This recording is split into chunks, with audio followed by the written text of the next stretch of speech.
조금 전에 이제 받으러움이 마무리가 됐죠. 이제 지급어음을 해볼게요. 그럼 받으러움하고 지급어음하고 이제 다른 점 찾기를 한다라면 받으러움은 내가 어음을 받아오는 거잖아요. 그렇기 때문에 내가 번호를 지정한다거나 내가 은행을 어디로 결정한다거나 이런 거 아무것도 할 수가 없죠. 근데 지급어음은 내가 은행에 가서 어음을 발행할 수 있는 부분의 내용을 체크하고 그리고 은행하고 약정을 해요. 그리고 나서 그들한테 나 어음 발행할 수 있는 용지 좀 줘라는 걸 가져오는 거예요. 그러니까 당좌수표나 가계수표도 똑같아요, 여러분. 은행하고 약정을 먼저 합니다.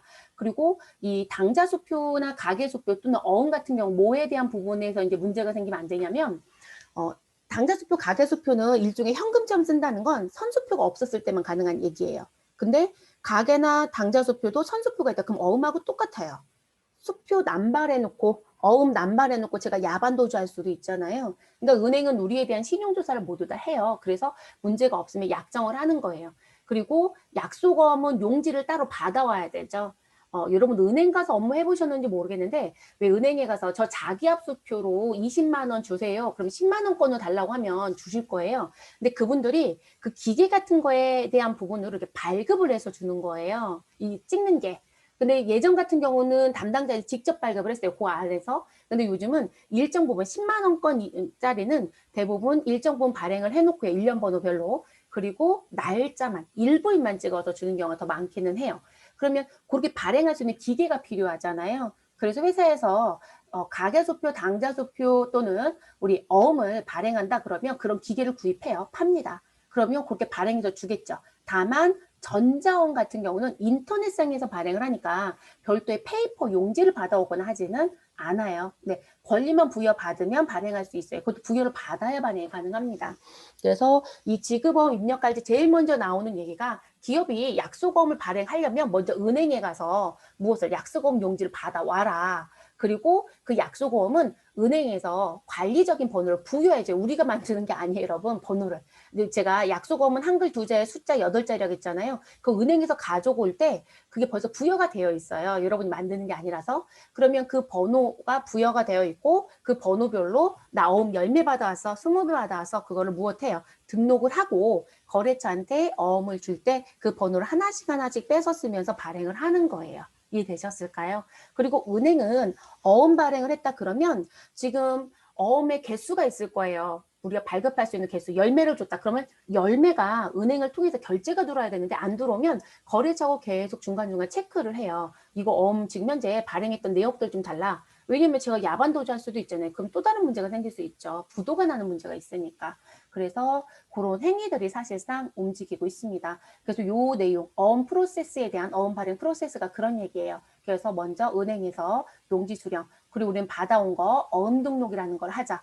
그리고 그 어음 등록된 정보에서 지금 거래처한테 주고 달 때 하나씩 하나씩 빼서 어음을 발행한다. 발행한 거 전표 입력해야 정보 관리가 되겠죠. 그래서 이 어음 발행이 되면 전표 입력이라는 메뉴에 가서 입력을 해주고 그리고 만기일이 되면 무엇할 것이다? 어음을 회수하겠죠. 그럼 지급어음은 딱 요 케이스밖에 없어요. 왜일까요? 우리가 어음을 받는 사람 입장에서 내가 갖고 있다가 만기에 청구할 수도 있고 내가 은행에 가서 할인할 수도 있고 내가 누구한테 줄 수도 있죠. 또는 내가 가지고 있다가 부도가 날 수도 있고 이해됐을까요? 그래서 받을 어음은 처리하는 부분의 내용이 상당히 많아요. 그런 반면에 지급어음은 내가 가져가서 발행해주고 만기 결제밖에 없어요.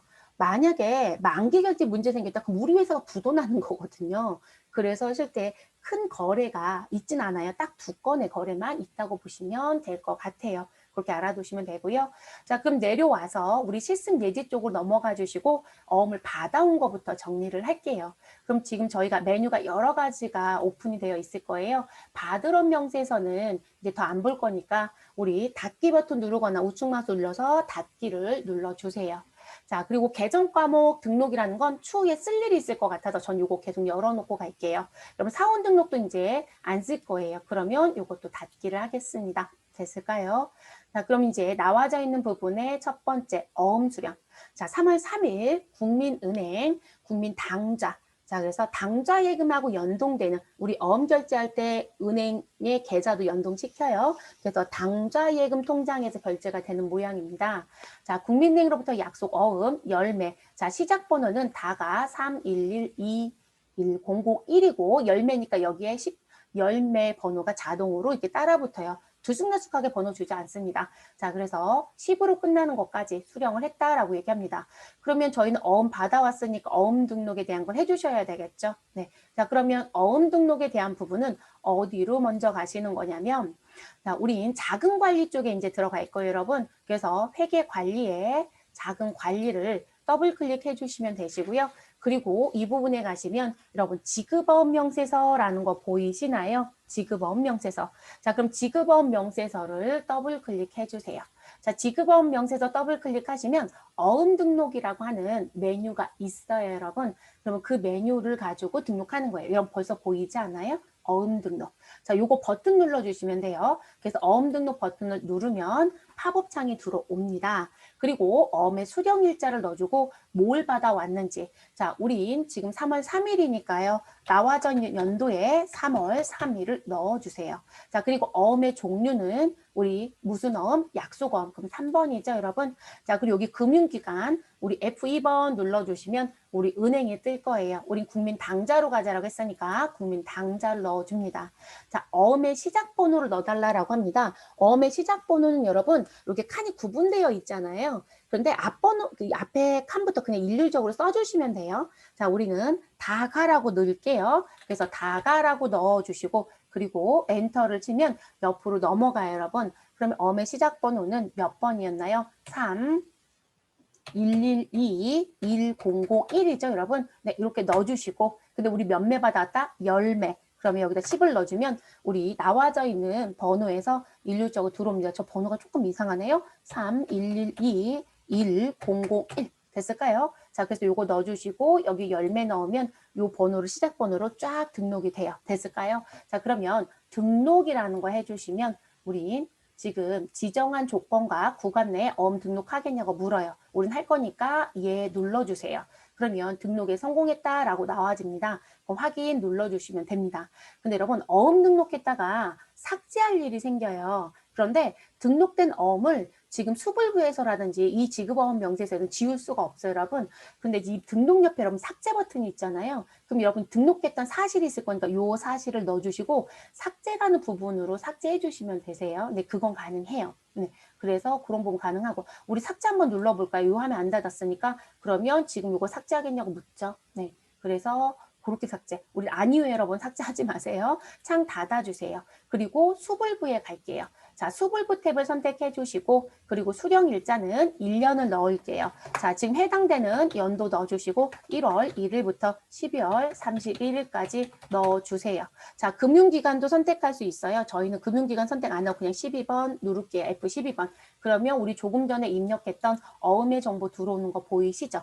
그러면 여러분 지금 보시면 전 어음 몇 매 받아왔어요? 여기 수령 자리 봅니다. 10매 받았어요. 자, 그 중에 발행한 거 있어요? 없어요? 없어요. 자, 결제한 거 있다? 없어요. 자, 이 시험 문제가 어떻게 나오냐면 지금 지급 어음에 대한 부분의 명세서에 가서 내가 어음을 몇 매를 받아왔는지 또는 발행을 얼마 했는지 결제는 얼마인지 막 이런 걸 물어봐요. 그러면 여기 하단에 하늘색으로 보여지는 자리 요 자리를 보고 이런 무엇 하시면 된다? 정리하시면 돼요. 그래서 이 사람은 열매를 받아왔고 현재 하나도 발행한 게 없기 때문에 미발행 열매라고 보여지는 거예요. 됐을까요? 그리고 은행 명기가 나와 있다. 그럼 반드시 은행 금융기관에 넣어서 조회해야만 여러분 최적화가 되는 거고요. 그러면 저희는 수령에 대한 부분 입력을 했으니까요. 우린 전표 입력에 가서 이 어음으로 거래처한테 발급해준 행위를 해보도록 할게요. 그러면 다음 페이지 넘어가시면 되겠죠. 네.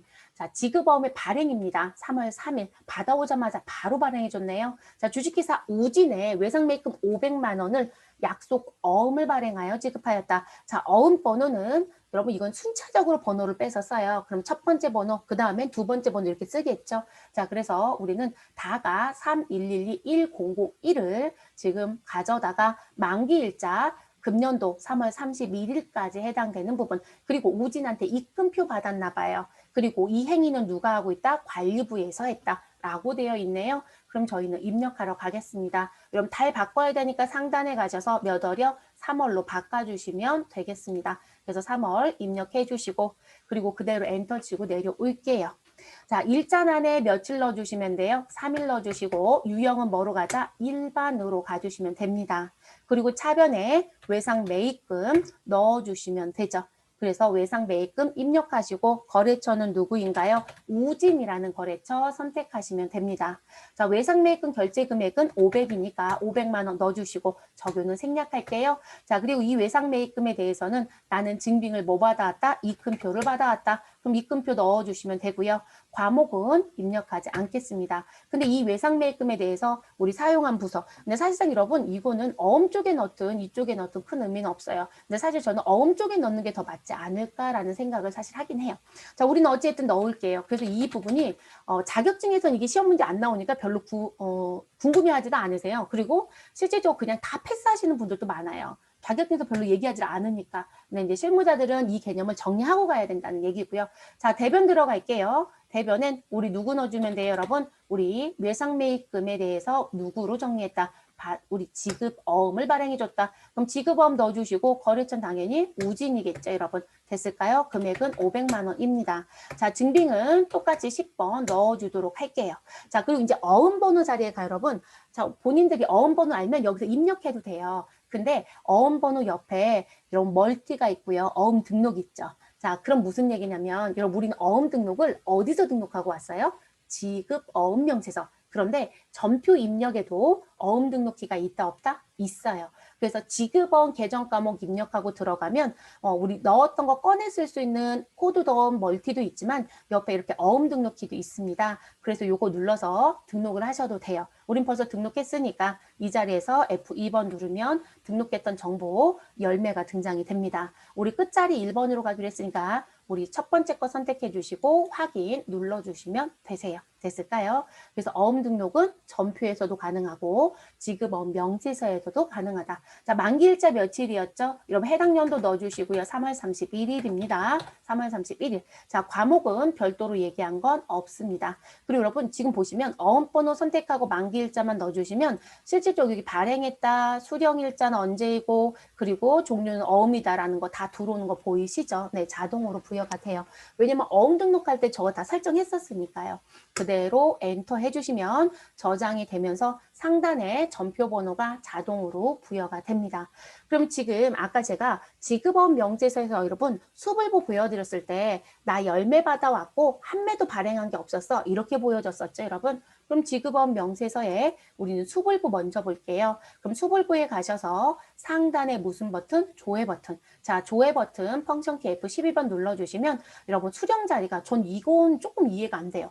아니 열매 받았던 걸 계속 보여주고 거기서 몇 매 발행했어요 이렇게 보여줘야 되는 게 맞지 않을까 싶은데 프로그램 개발이 그렇게 안 되어 있어요, 여러분. 그래서 여러분이 어음을 발행하면 수령한 어음에서 이게 자꾸 차감이 돼요. 그리고 발행을 하나씩 가요. 그러니까 실질적으로 얘는 어음을 몇 매 받아온 거냐면 10매 받아왔던 거예요. 근데 그 10매 중에 몇 매? 하나 발행했다. 그러니까 현재 가지고는 이게 보유라고 하면 제가 이해를 하겠어요. 근데 수령이라고 되어 있잖아요. 수령은 받았다는 의미니까. 근데 이 수령이 보유의 의미처럼 봐주셔야 될 것 같아요. 그래서 9매로 줄어들고요. 그리고 미발행 몇 매가 있다? 9매가 있다라고 들어옵니다. 됐을까요, 여러분? 그래서 이렇게 정리가 돼요. 그러면 지금 여기 상단에 난 거래처 우진한테 500만 원짜리 그리고 만기일은 3월 31일자로 며칠 날 3월 3일 날 발행을 했다라는 정보가 들어오는 게 보이시죠? 되실까요? 그래서 이렇게 정리가 되어집니다. 그러면 우리는 그 다음에 이제 뭘 해야 될까요? 우리 만기일자에 결제해야 되죠, 여러분. 우리가 부도를 낼 수는 없으니까요. 그래서 만기일에 결제를 할게요.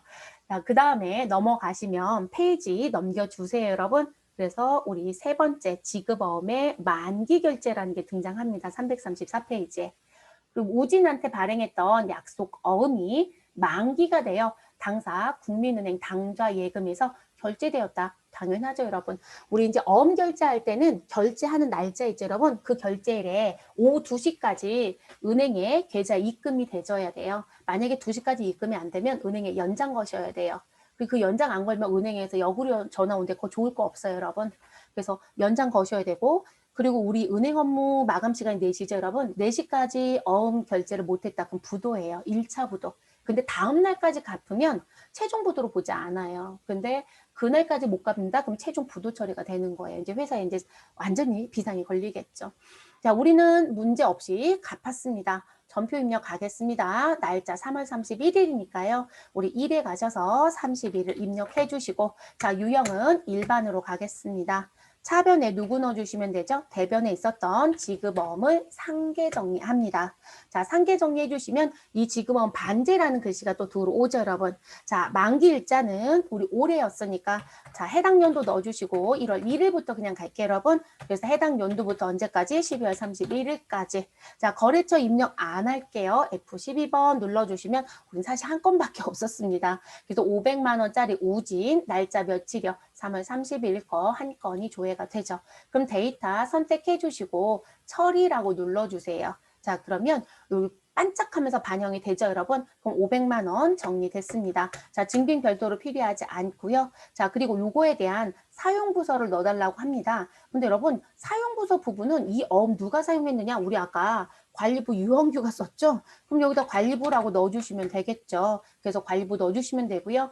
그리고 우리 저거 공란으로 가는데 빛란으로 가서 상관없다겠어요? 만기일자 3월 30일 맞고요. 우리 무엇하였다? 결제했죠. 그럼 이렇게 해서 정리가 됩니다. 자, 상대 계정 대변은 우리 당좌 예금에서 나갔어요. 그럼 당좌 예금 넣어주시고 자, 은행은 누구로 가시면 되죠, 여러분? 국민은행. 그래서 국민 당좌라고 하는 코드를 선택해서 쓰시면 되겠습니다. 금액 500만 원 넣어주시면 되고요. 자, 그럼 다른 사항 더 넣을 거 있나요? 없어요, 여러분. 작은 과목 넣지 않을 거고요. 요청일자 그 날짜 그대로 따라 붙는 거 두시면 되겠습니다. 만기일 관계 없습니다. 됐을까요? 그래서 이렇게 정리. 그러니까 여러분 당좌예금 쪽에도 왜 이거 전표 입력해서 여기 만기일이 들어오냐면 당좌예금이 여러분 내가 통장에 가서 수표로 인출하는 거예요. 그러니까 보통 예금은 다른 게 뭐냐면 보통 예금은 그냥 은행 가서 어떻게 인출하시면 돼요. 그냥 우리 출금표 쓰면 되죠. 근데 당좌 수표는 출금이 안 돼요. 그렇게는. 그래서 수표로 출금이 이루어지는 거예요. 그러다 보니까 수표를 발행했던 날짜가 동일할 수도 있고 그 날짜가 뒤일 수도 있어요. 그렇기 때문에 이런 만기일의 관리도 해야 된다고 얘기를 하는 거예요. 그래서 이런 게 따라 붙는 거예요. 그래서 나온 부분들이고요. 자, 이렇게 해서 정리가 끝났습니다. 그럼 여러분 지급어음 명세서에 가면 자, 수령은 9매고요. 발행은 1매였어요. 근데 이 발행했던 1매 무엇했어요? 결제했잖아요. 그럼 여기 구분이 지금 현재 발행으로 나와 있는데 조회 좀 눌러보세요. 그럼 발행이 뭐로 바뀌어요? 결제로. 그럼 발행이 0매로 바뀌고 결제 1매로 지금 바뀌는 거 보이시죠? 네, 이런 식으로 계속 위치가 바뀌어지는 거예요. 그리고 이거를 꼭 수불부에서 보지 않고요. 다른 쪽에서 봐도 아무런 문제 없어요, 여러분. 그러니까 나는 어음주에서 보든 만기일별로 보든 거래처별로 다 가능하잖아요. 우린 지금 교육이니까 한 건만 가지고 프로세스를 봤어요. 근데 업무는 많은 내용들이 움직이겠죠. 그리고 한 거래처 어음이 여러 장이 나갈 수도 있잖아요. 그러면 그걸 볼 수 있는 메뉴들이 있어야 편하겠죠. 그래서 이렇게 어음에 대한 부분이 정리가 됩니다. 그러면 여러분 우리 자금 관리라고 하는 부분에 받을 어음과 누구는 지급어음은 끝난 거예요. 그러니까 이거 가지고 더 할 수업은 없어요. 우리가 이제 뒤에 가서 문제를 좀 풀어보면서 문제에서 조회하는 걸 낸다거나 우리 지금 갖고 있는 어원 가지고 분개를 했을 때 어떤 분개가 나오는지 뭐 이런 식의 내용들만 우리한테 보여질 거거든요. 그래서 그것만 정리하시면 마무리되는 거예요.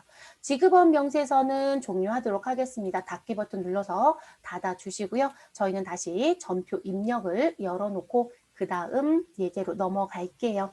자, 그 다음 예제는 네 번째 케이스입니다. 자, 네 번째 케이스는 여러분 유가증권의 입력이라고 얘기를 합니다. 자, 유가증권 같은 경우도 여러분 우리 여기 자금관리에 가면 유가증권 명세서가 있어요. 그래서 이 유가증권 명세서에 내가 보유하고 있는 어음의 내역서를 관리하고 우리 결산할 때마다 무슨 관리하셔야 돼요, 여러분? 공정가치와 취득 원가 또는 장부금액의 차이에 의해서 무엇을 평가라는 걸 또 해야 되잖아요. 그런 관리가 또 필요하다라는 거죠. 그리고 이 유가증권은 계정과목 등록에서 107번 유가증권 또는 178번 투자 유가증권 계정이랑 연동이 돼요. 그래서 이 부분은 유가증권에 대한 내용이 어디에 자금관리 유가증권 명세서에 들어가서 관리를 합니다. 그리고 제가 분명히 그런 말씀 드린 적 있어요. 유가증권 명세서 결산이 끝나면 뒤에 부속명세서라는 게 있다. 그래서 그 부속명세서 얘가 붙는다 안 붙는다 붙여주셔야 된다고 했어요. 필수 부속이에요. 빠질 수 없어요.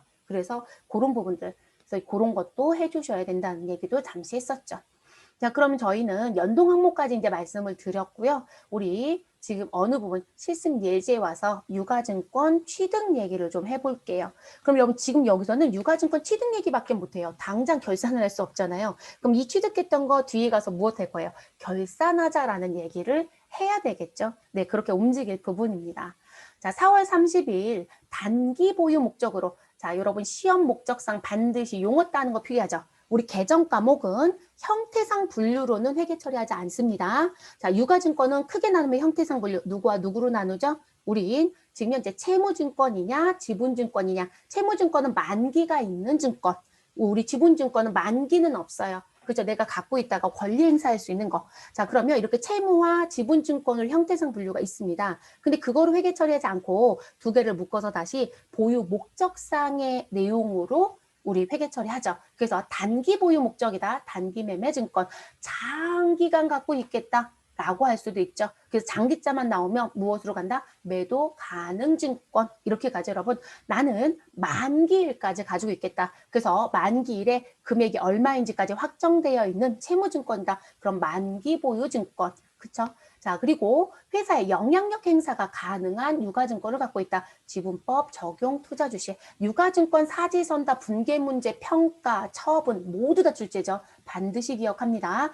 그러면 회계에서도 내냐고요? 당연히 내죠, 여러분. 그래서 단기매매증권 취득했을 때, 그리고 단기매매증권 평가하는 문제, 단기매매증권 처분하는 문제 모두 출제합니다. 네, 그래서 다 기억해 주실 것. 회계 2급은 딱 거기까지만 내요, 여러분. 네, 그리고 제가 아까 장황하게 구분해 드렸던 건 여러분들이 전산 세무까지도 지금 시험을 볼 예정이기 때문에 거기는 매도 가능 증권 평가까지 모두 다 출제가 되죠.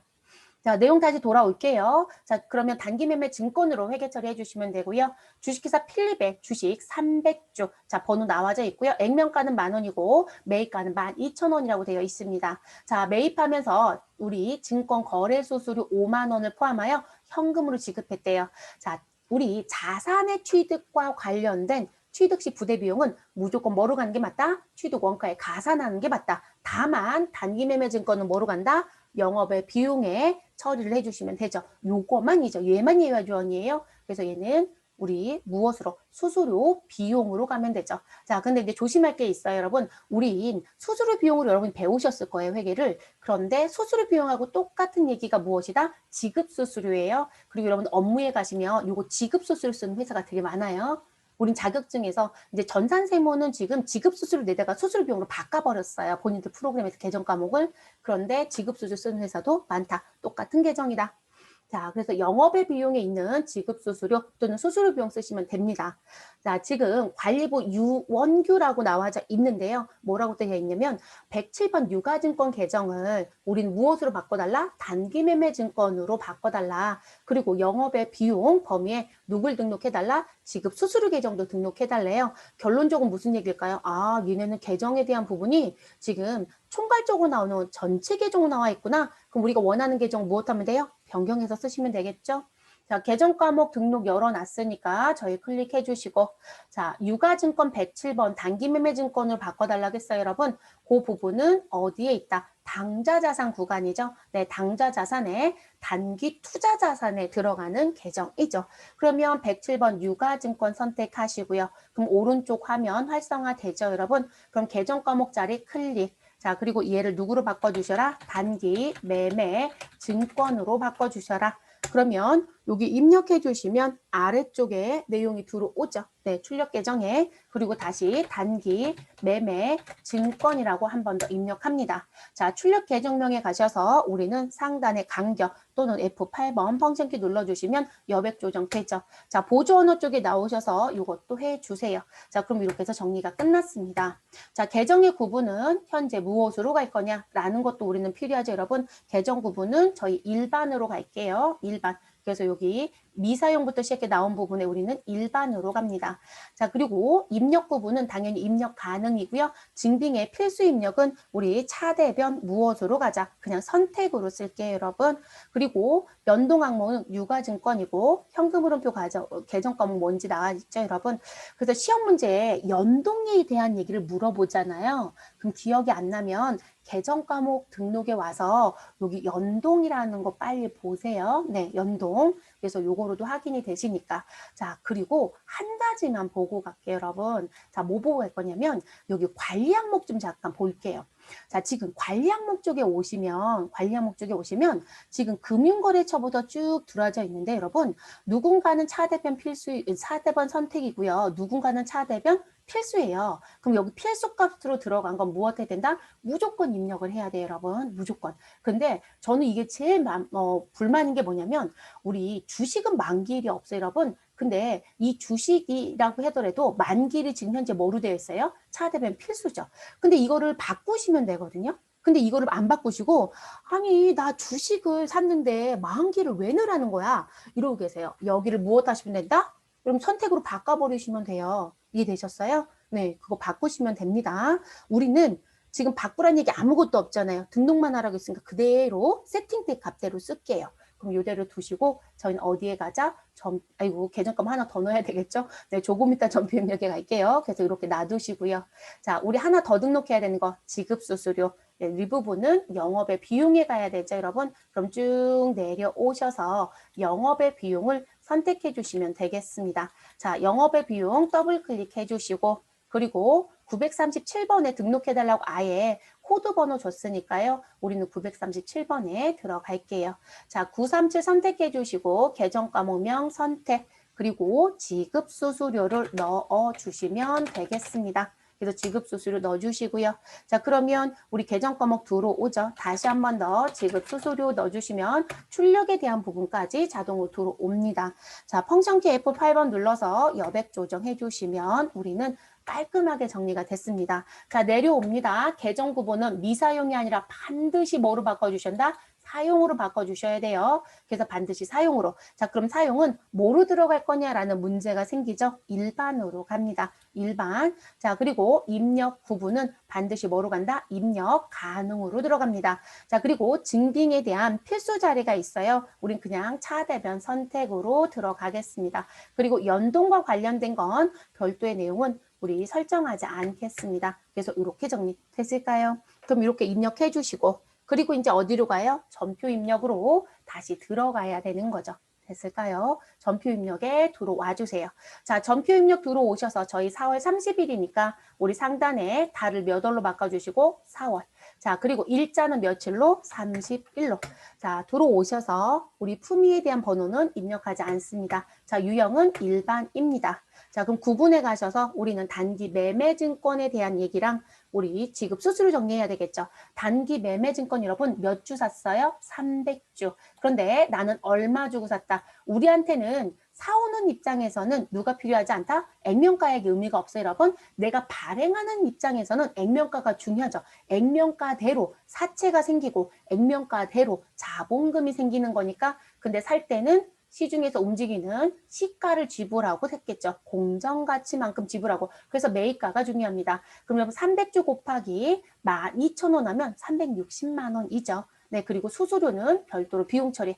그러면 차변부터 먼저 입력할게요. 차변에 우리는 단기 매매증권 코드번 아까 107번이라고 했으니까 그냥 107번 눌러도 상관은 없어요, 여러분. 자, 그리고 우리 거래처는 그래 넘어갈게요. 금액은 얼마이죠, 여러분? 360 입력. 자, 적용은 별도 설정 안 할 거니까 그대로 엔터 하겠습니다. 자, 증빙 부분. 여러분, 이 증빙을 또 많이 물어보시더라고요. 유가증권은 법적으로 증빙 발급이 안 돼요. 네, 그래서 유가증권은 증빙에 대한 건 금융이나 보험이란 번호 넣어주시면 되는 거세요. 그러면 우린 이 자리에서 무슨 부분 F12번 눌러주시고 유가증권도 넣겠다라고 하면 넣어주시면 됩니다. 근데 사실상 유가증권은 증빙을 국가가 원하지는 않아요. 네, 근데 넣는다라면 그러면 우리는 3번에 영수증 선택하시고 확인. 그러면 별도의 팝업창이 들어오죠. 제외 구분 내역에 가셔서 F2번 눌러주시고요. 금융보험을 대부분 선택하죠. 우리가 이거는 사실상 금융권에서 사는 거니까 그럼 확인 눌러주시면 되고요. 송금일정 관계없으니까 스페이스바 눌러서 지워주시면 되겠습니다. 그래서 여기 증빙에 고 글씨예요, 여러분. 네. 그래서 넣어주셔라. 넣는다라면 자 그리고 이런 노란색으로 들어오는 거 보이시죠? 제가 아까 보여드렸던 거 하나가 뭐였나요? 만기일이요. 그럼 만기일 넣어주셔야 된다는 얘기예요. 이해되셨어요? 자, 그럼 증권의 종류에 가시면 우리 이 자리에 증권 종류 넣어야 되잖아요. F2번 눌러주시면 자, 팝업 창이 뜹니다. 여기는 왜 메시지에 코드 도움하라고 안 뜨는지 모르겠어요. 자, 국공채가 있고 주식이 있네요. 국공채는 반드시 무엇 해야 돼요? 여기 국공채 옆에 하나 더 붙을 수 있죠. 사채. 자, 그들은 만기일이 있는 게 맞아요. 근데 주식은 만기일은 없다. 우리 주식 샀어요. 확인. 자, 그리고 유가증권 번호 여기 100이라고 해서 시작하는 번호 있죠? 그거 그대로 넣습니다. 그래서 1001, 1001부터 몇 번까지 들어와져 있어요, 여러분? 우리 뒤에 끝나는 번호까지. 그러면 하이픈 넣으셔도 되고요. 물결무늬 넣어도 되고 전 하이픈 넣을게요. 1001, 1300이라고 넣겠습니다. 그래서 이렇게 유가증권 번호 넣어주시면 되고요. 발생일자는 우리 회계 처리한 날짜 그대로 들어옵니다. 따라 들어오고. 자, 만기일자 안 넣었는데 여러분 지금 저 엔터 치고 있어요. 여러분들 엔터 쳐서 안 넘어가죠. 그래서 노란색이 필수이고 넘어가지 않는다는 거예요.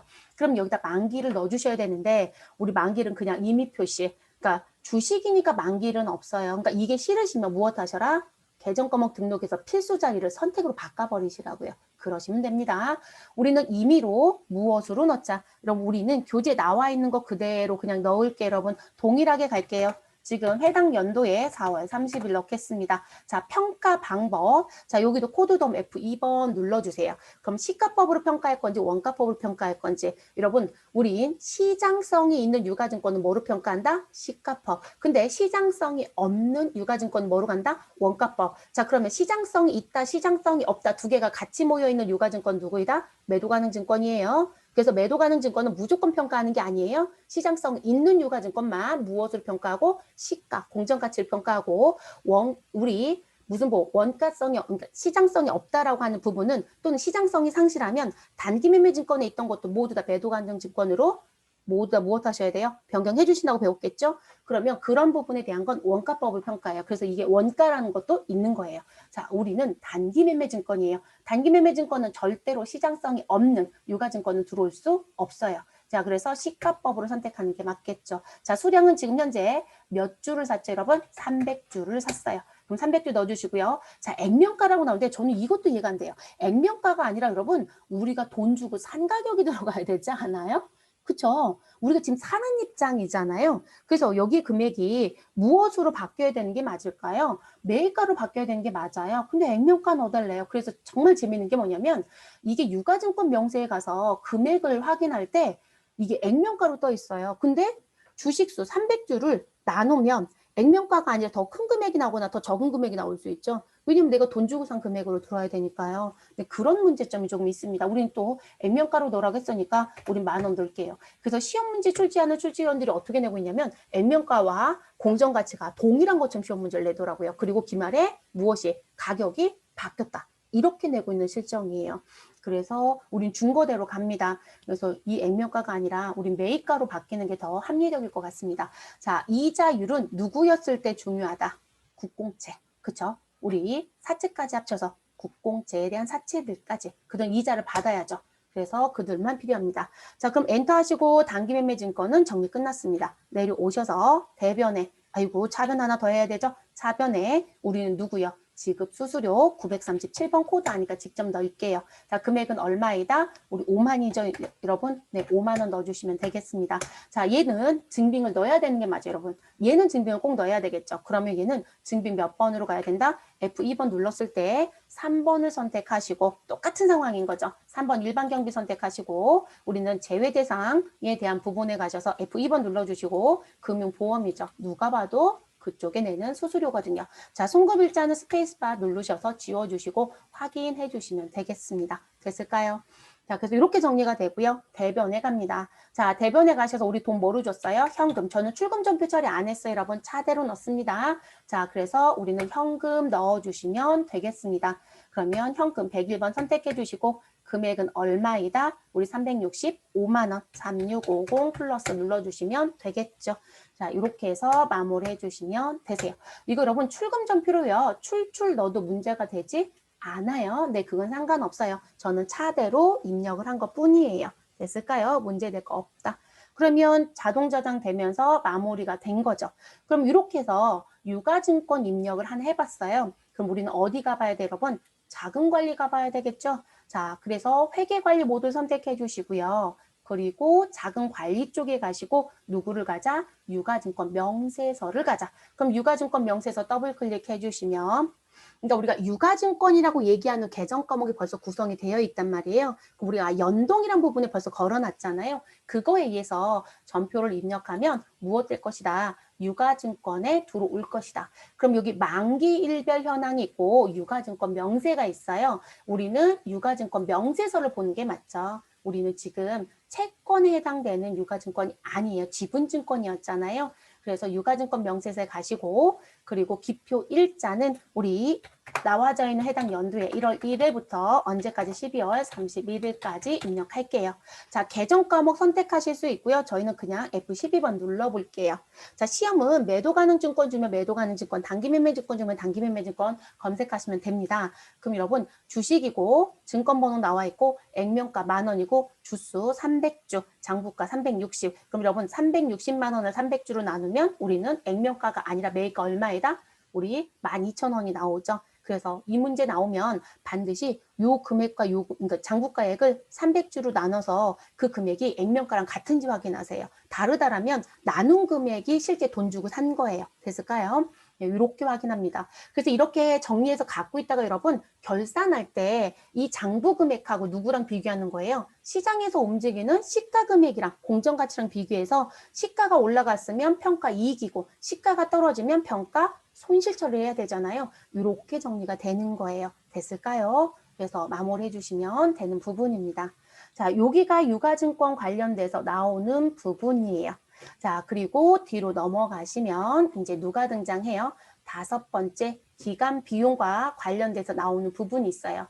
근데 여러분 이 기간 비용은 실질적으로 지금 ERP 프로그램의 특징이에요. 다른 프로그램에서 볼 수 없는 사항입니다. 그래서 시험에서 매일 출제한다. 이렇게 보시면 될 것 같아요.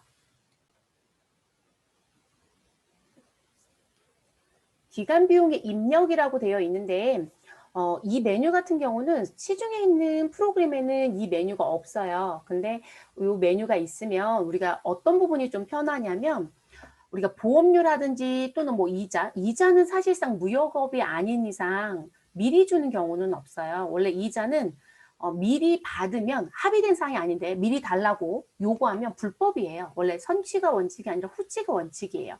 그래서 내가 쓴 기간에만큼 이자를 주는 게 원칙이기 때문에 이자를 미리 주는 경우는 일반적인 대출에서는 없어요. 근데 일반적인 대출은 없지만 무역업 같은 경우는 본인들이 이자를 미리 내는 경우들이 있어요. 그러다 보니까 시험에서는 그렇게 그런 세부적인 얘기는 하진 않지만 내가 이자를 뭐 얼마를 줬다. 근데 그거에 미리 준 돈이 있다.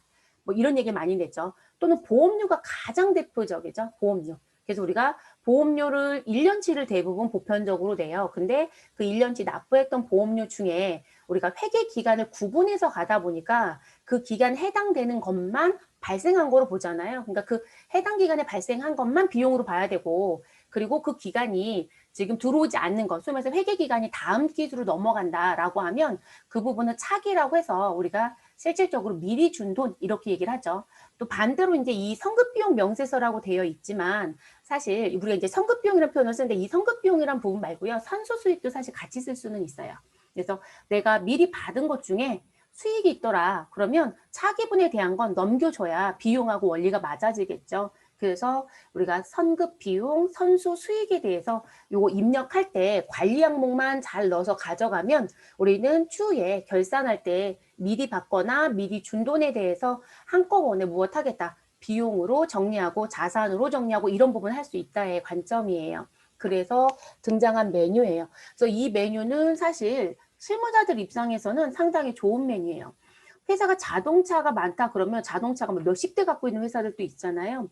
그러면 그 자동차 각각의 보험료 다 드는데 일자가 동일하지 않아요. 그러면 보험 계약한 날짜별로 모두 다 정리를 해서 성급비용 계산을 다 해야 된단 말이에요.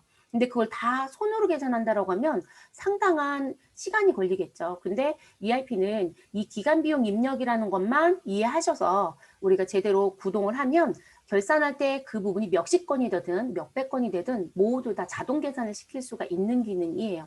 그래서 시험에 매번 출제한다고 말씀을 드렸던 거고 그래서 이 기간 비용의 입력이란 부분이 그런 내용으로 봐주시면 되세요. 네, 그런 내용으로 봐주시고요.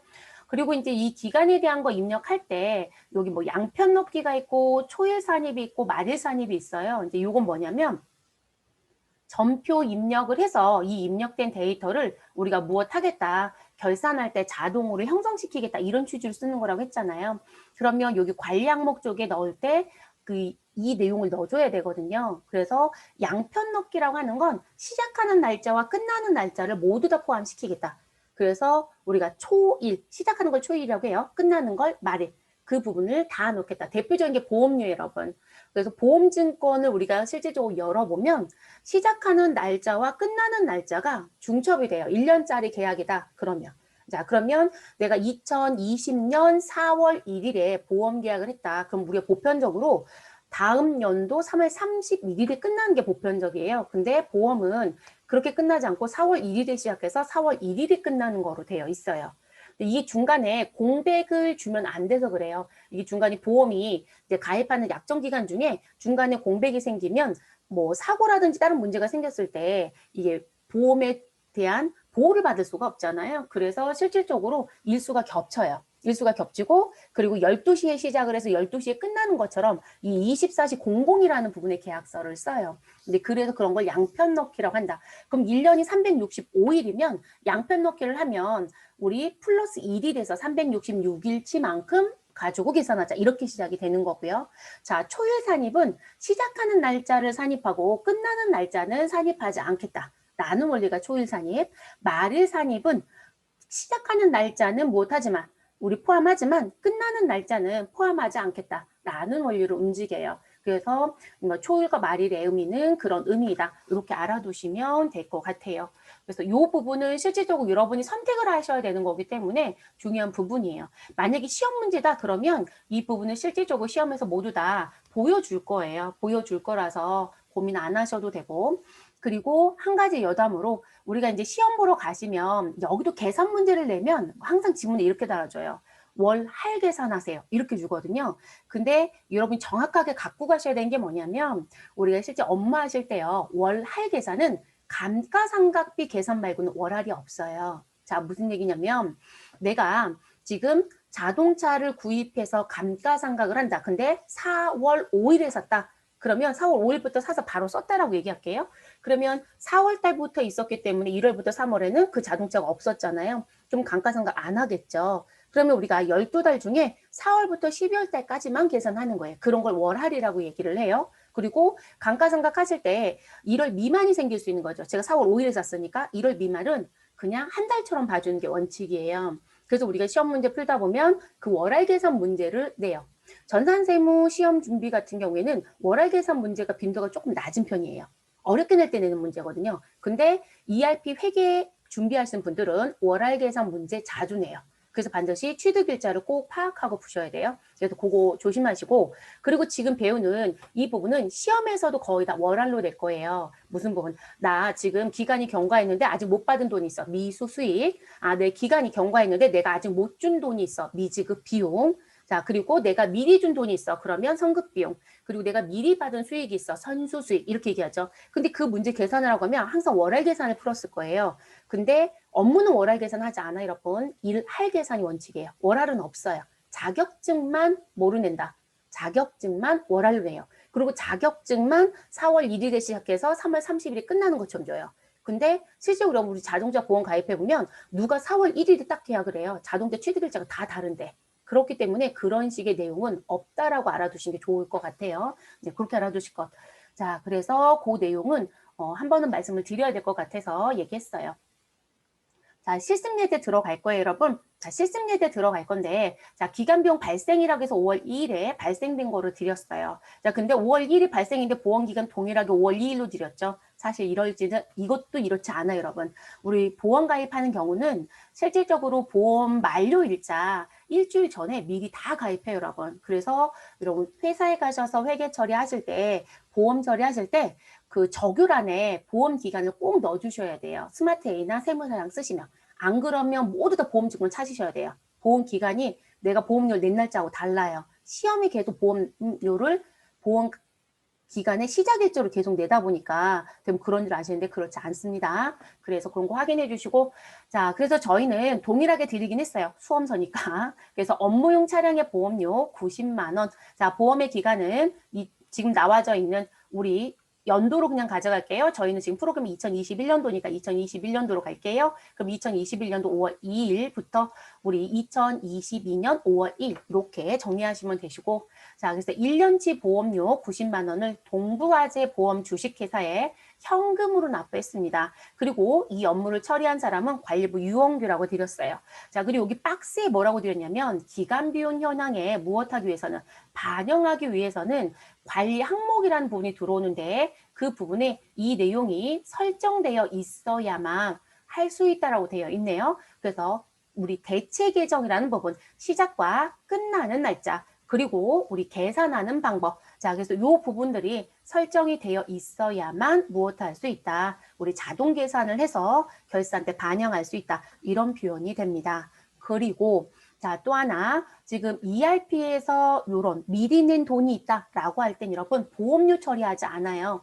일상적으로 대부분 비용 처리하고 그중에 자산, 성급비용을 찾는 게 보편적인 부분인 건 맞아요. 근데 ERP는 그렇게 정리되어 있지 않고요. 우리가 돈이 나가는 시점에 미리 나간 돈이야 라고 하는 성급 비용 계상을 하고요. 그리고 추후에 가서 기간이 경과된 것만큼 보험료로 대체하는 뭐 이자 비용으로 대체하는 이렇게 하는 프로그램으로 구축이 되어 있어요. 그래서 성급 비용으로 회계 처리한다. 이렇게 알아두셔야 되는 부분입니다. 그리고 왜 이게 성급 비용이다라고 얘기하냐면 이런 계정 과목 등록 열어놨죠. 네, 계정 과목 등록에 가주시고 성급 비용은 당좌 자산에 있죠. 네, 그러면 저희는 당좌 자산 쪽에 가서 성급 비용을 좀 찾아보도록 할게요. 자, 그럼 당좌 자산 열어주시고요. 그리고 선급 비용이라는 글씨를 좀 찾아주시면 되는데 여기 아래쪽에 133번이라는 게 보일 거예요. 그래서 133번 선급 비용 선택을 해주시고요. 자, 요거 선택하고 나시면 옆에 계정에 대한 내용들이 등장이 될 겁니다. 그리고 여기 관리 항목이라고 해서 들어온 거 보시면 참 많지 않아요?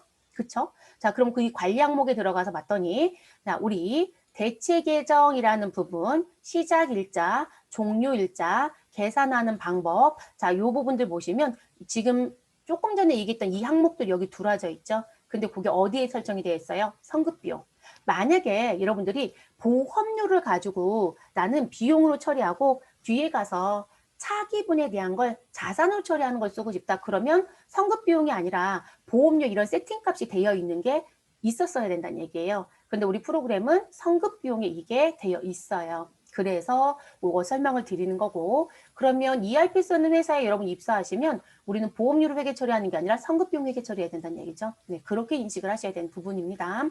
자, 그럼 이 부분 입력을 좀 해보도록 할게요. 자, 처음 하신 분들은 여기 봐주시면 되는 거고요. 네, 요거 봐주시면 되시고 저는 입력할게요. 5월 2일입니다. 같이 가시죠. 전표에 가셔서 5월 2일 입력해 주시면 되시고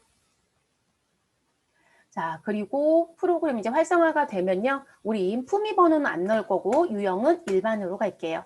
여러분 현금 지급했으니까 우리 그냥 출금 전표 처리할게요. 그럼 출금 전표 뭐라고 선택하시고 1번 선택하시면 되겠죠. 자, 그리고 코드의 계정 과목은 영업부 차량 보험료예요. 그러면 저희는 이 보험료는 몇 번에 있는 보험료를 쓰셔라. 우리 800번대에 있는 보험료를 사용하시면 되겠죠. 그쵸? 근데 여러분 따라하지 마세요. 제가 800번대 있는 보험료를 넣을 거예요. 자, 여러분들 이렇게 처리를 많이 한단 말이에요. 그런데 지금 보험료를 입력했을 때 우리 여기서 얘기했던 요 아래쪽에 계정 과목 부분에 우리 여기 대체 계정이라든지 시작일자, 종료일자, 계산 방법 넣는 거 들어와요? 안 들어와요? 안 들어오죠. 그래서 비용 처리하지 마시라는 거예요. 이해됐을까요? 자, 다시 저는 코드 자리에 가서 우리 133번에 있는 성급 비용으로 바꿔줄게요. 그래서 성급 비용으로 바꿀 거고요. 자, 성급 비용으로 바꿨고 거래처도 입력하고자 하신 분들은 넣어주시면 되겠죠. 그래서 우리는 거래처 코드가 있어서 동부화재 보험을 거래처 코드까지 넣어줄게요. 자, 그랬더니 아니 보험료하고 관련돼서 성급 비용인데 왜 거래처 코드 관리해요? 라고 물어보시는데 여러분 시험은 거래처 입력하는 거 다 생략이죠. 네, 근데 업무는 대부분 관리해요, 여러분. 그리고 대부분 관리하실 때 어떻게 더 많이 하시냐면 이렇게 보험사를 넣기도 하지만 차량 번호별로 관리하는 걸 대부분 선호해요. 그래서 거래처 코드를 딸 때 차량 번호까지 같이 부여하는 분도 상당히 많아요. 네, 그런 건 업무적인 부분에서 회사가 하는 방식을 좀 따라가시고요.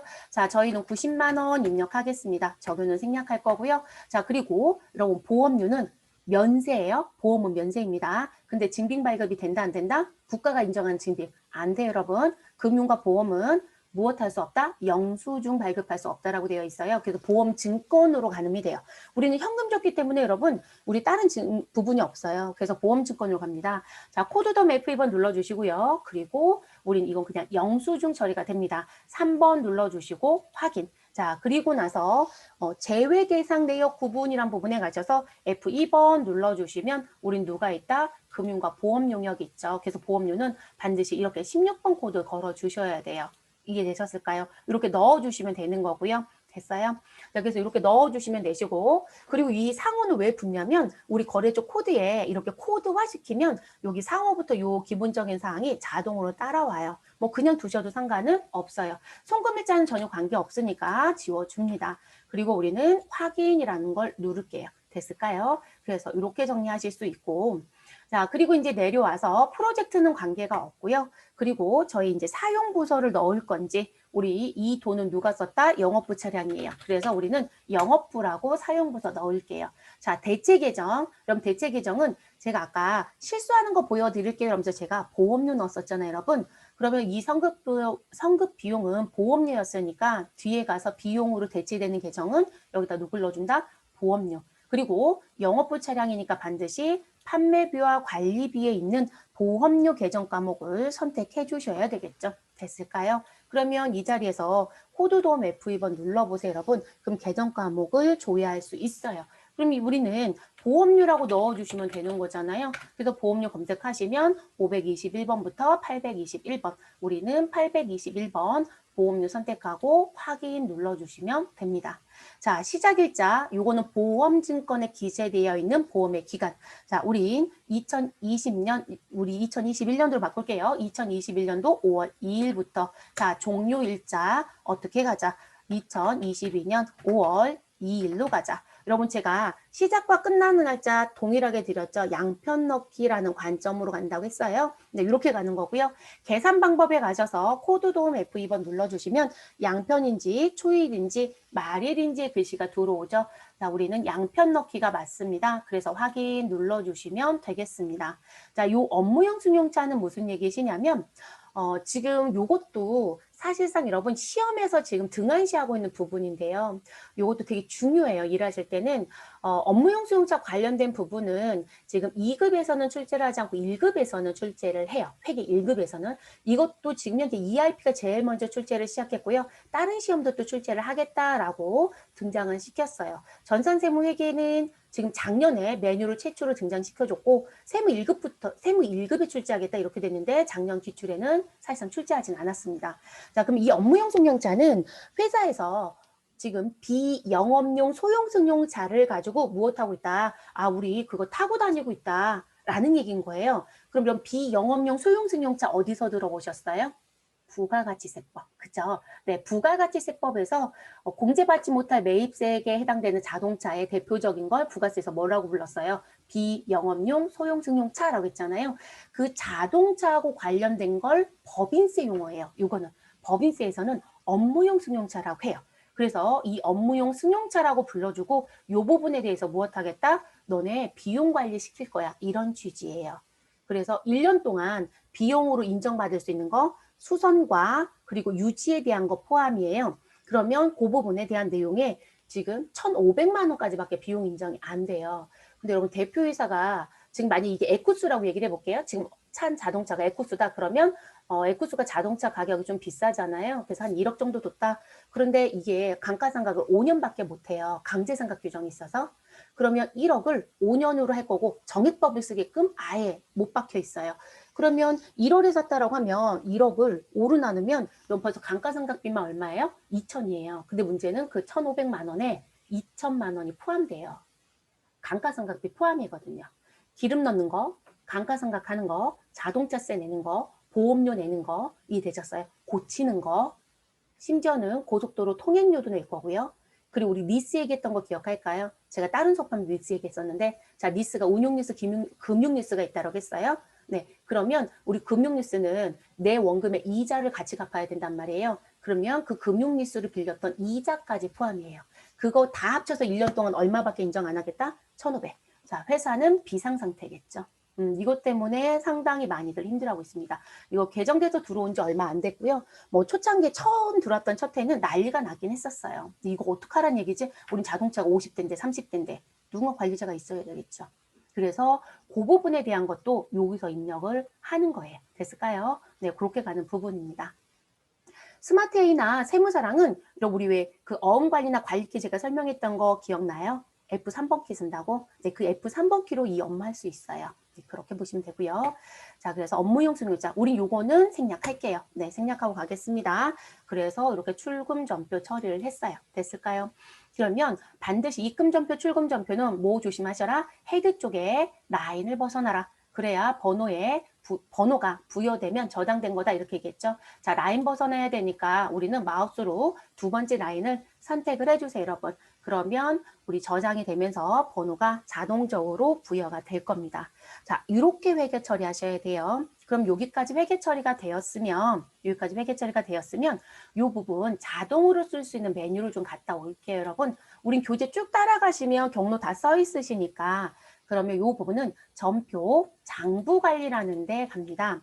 재밌는 거 여러분 제가 결산 때 해요 라고 했잖아요. 근데 결산 쪽에 없어요.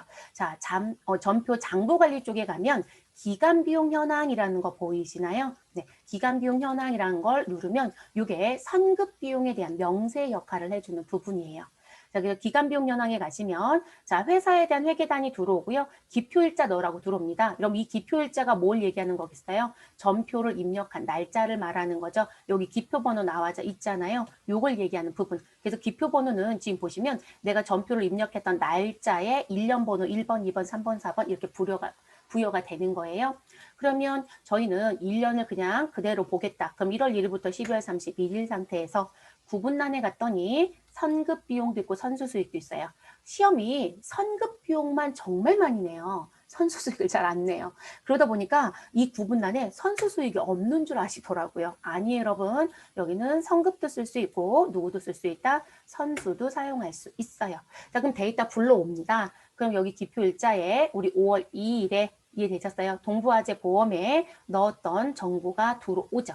그러면 이렇게 들어와져 있는 정보를 보시면 무슨 부분? 아, 나는 지금 현재 1년치 보험료 얼마 넣었다? 90만 원 넣었다. 그 중에 어느 부분? 우리 5월 달부터 12월까지는 단기에 무엇으로 가는 게 맞아요? 여기 비용 금액이라고 나오는 거 보이시죠? 이건 비용으로 가야 되고요. 합계가. 그리고 우리 무슨 부분? 여기 12월 달에 남겨져 있는 요 30만 4원은 다음 연도로 넘어가야 되는 거겠죠. 선급에 대한 내용이니까. 근데 우린 자산 처리하고 들어왔으니까 여러분 경과된 것만큼 무슨 처리하면 돼요? 비용 처리하면 돼요. 그럼 이렇게 되어 있는 상태에서 여러분들 여기 체크박스 누르지 마세요. 이건 결산 때 할 거니까.